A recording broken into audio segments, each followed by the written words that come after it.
Yes sir. Reka dukomere amashyi Imana yacu yo mu ijuru.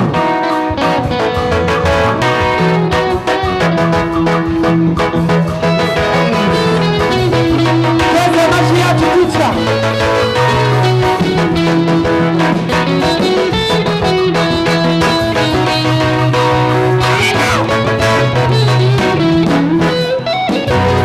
Mushumba yabwiye shebuja ati Databuja ndagomba guhembwa.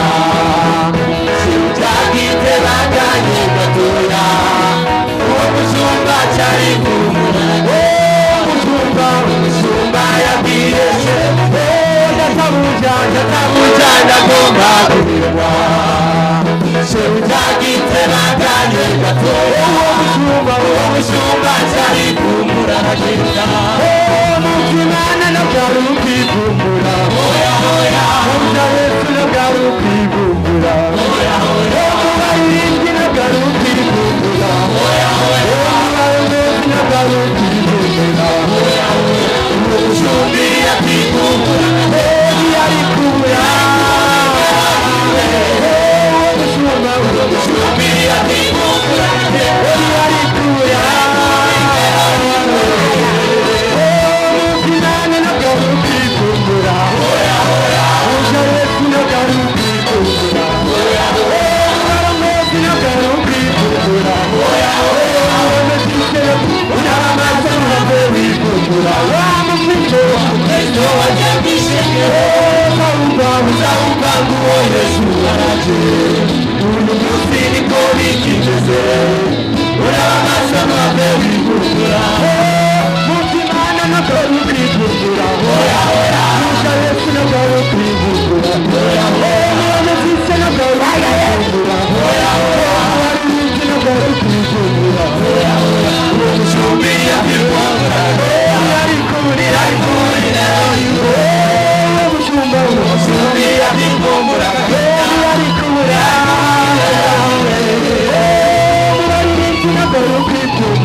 Muvyagira Imana ibahezagire. Bwira mugenzi ati wumvira ijambo. Amen. Jirani yako sikiliza neno.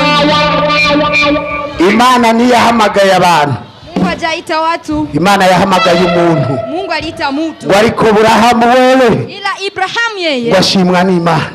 Alifurahiwa na Mungu. Inzigi ngo y'ikiroroma canke y'igihoma imwija kwa Satani yagutse. Ngo iragutse. Shetani ndio pana. Ngo bayicamwe ni benshi. Wanaoipita. Wariko ngurugo irembo rifunganye. Ila nyumba iliyofungwa. Ngo arijyo rija mu ijuru. Ndio inayoenda mbinguni. Ngo baricamwe ni bake. Wanaopita ni wachache. Imana ibahezagire. Mungu awabariki.